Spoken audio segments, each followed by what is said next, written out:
Hey friends, it's Jess or Love Jessco on social media, and I'm super excited to share another video with you as a part of the Archer and Olive ambassador team. This time I'm sharing a video on how to create a swatch notebook for all of your Archer and Olive supplies, and I'm doing it in one of my favorite notebooks, so let's jump right in. When I saw this B5 notebook in the Bring Back the Faves Black Friday sale, I knew that I had to have it. It is a B5 notebook and it's called Measured. It is so gorgeous. I absolutely love it. But I knew from the moment I saw it that I wanted to make a swatch journal with it.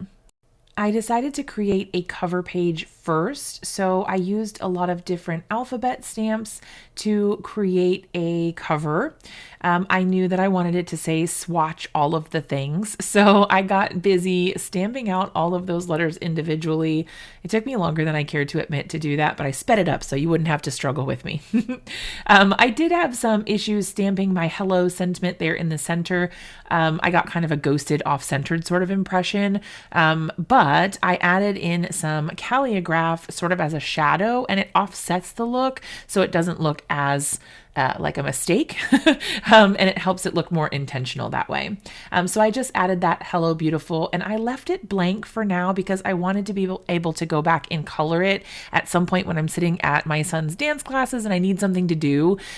So I kind of bring some of my supplies and I can just do some coloring then.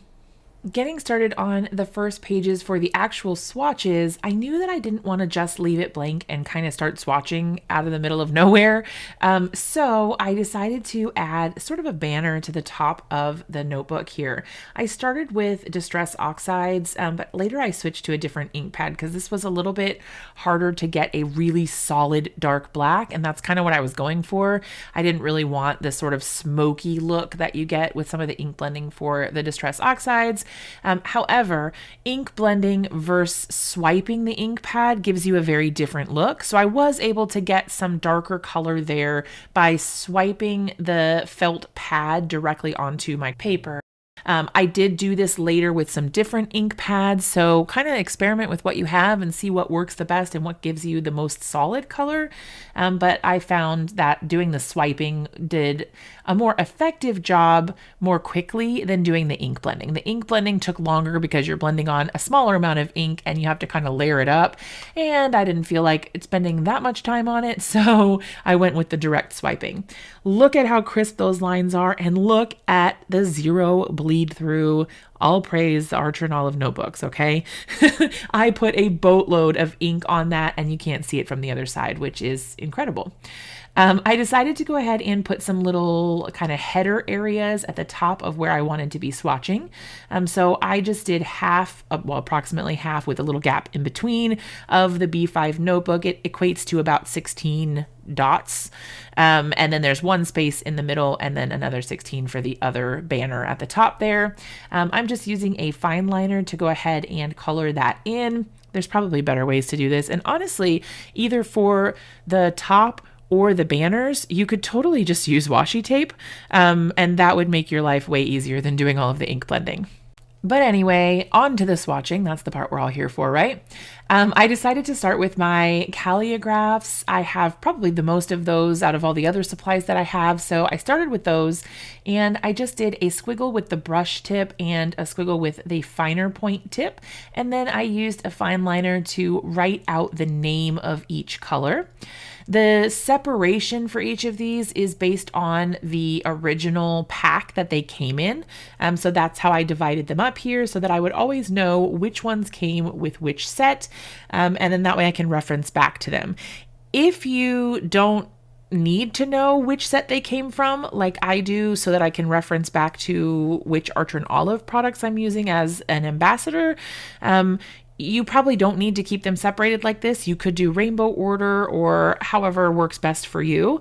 But this makes it really easy for me to be able to look back and know when the collection came out and what it was called and which colors came with it. It's also nice because then when you add a new collection, you're not having to re-swatch everything because now suddenly it's out of rainbow order. So there's that to consider also. I did the same thing with the acrylographs, though I have admittedly less of those. But I did did start off with just writing the name of the color first. I found that I liked that better rather than waiting, and I actually did add a little stamped image so that I could color it in just for something a little bit different, so that I could see kind of the opacity of the acrylographs, and then I also did the little squiggle so that I could see how it writes as well. With some of the darker colors, it did get a little hard to see the lines of the stamped image because the color is dark and they are more opaque, so they kind of go over that stamped image. If that's the case and you feel like you're kind of losing the stamped image, you could always go back and stamp over the acrylographs just to kind of give it a more defined look, but it's absolutely not necessary. I didn't do that, and once they dry, it is easier to see even though the color was darker to begin with. To finish off each section, I just use a white gel pen over top of the fine liner there to designate which set it is, which thickness it is, which I weirdly had to double check, and when it came out. Once I finished the acrylographs, I was ready to start the washi tapes. This was probably my favorite part, to be honest. I had a really fun time with these. So I did the same sort of setup where I have the black banner up at the top there, and then I'm leaving some area down at the bottom so that I can add in the washi tapes. I would recommend not putting all of your headers or like labels until you know how big your washi tapes are. I learned from experience while I was doing this that some of the washi tapes are very large and they didn't fit in the spots I needed to put them in because I had already put a banner underneath thinking that I would have enough room. So if I had this to do over again, I would leave it like it is right here on the screen where you have the 2 banners or even 4 across the top on each, 2 on each page. That way you have as much space as you need for the next set of washies, and then you can just put the banner below wherever that first set ends. That way you make sure you don't run out of room and you don't get cramped or have anything weird going on where you can't fit the washies that you want in the place that you want them. You'll see when I show you in a little while what I mean. This is the mostly finished page, but you can see I've got that bare spot there. It's because the washi was not the right size. So I'll have to look for one to fill it in with that I don't have yet. Here's a look at the different pages. So we've got the cover page, and then we also have the first bit. So I've got my calligraphs here. And then if you go forward a bit, then we get to the acrylic as well. I did leave open space in between each one. I gave myself 5 full double page spreads for each type of supply. I'm hoping that that will be enough because you can fit quite a few on each page. I don't know. We'll see what happens. I'll have to get back to you when I inevitably run out of space eventually. The washi tape looks beautiful. That's just, I don't know. There's something magical about that. But I did decide that I needed to do something for the tops of the pages. So I added that nice black banner or top area, but there was nothing up there to designate what the supply was.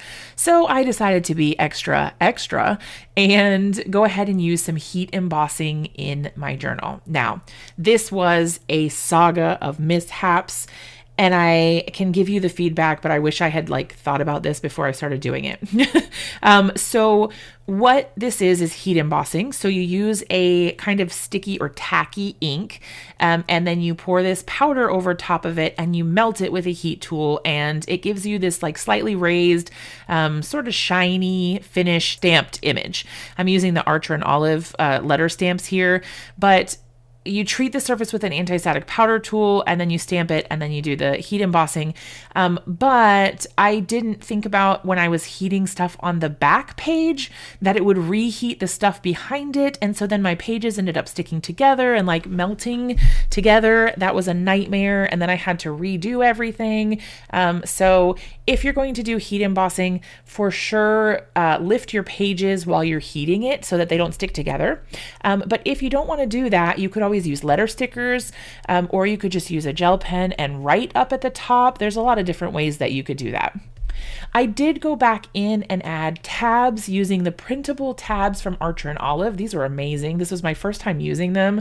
It was so easy to do with my Cricut, and I just added those black tabs in there so that I could flip directly to the page as soon as I need it.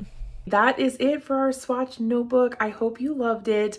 If you're inspired to get creative and start swatching your supplies, be sure to tag us on social media. We love seeing what you're up to, and I particularly love seeing all the rainbow things, swatch all the things. So I definitely want to see what you're doing. Tag me at LoveJessCo or at Archer and Olive, and I can't wait to see what you're up to.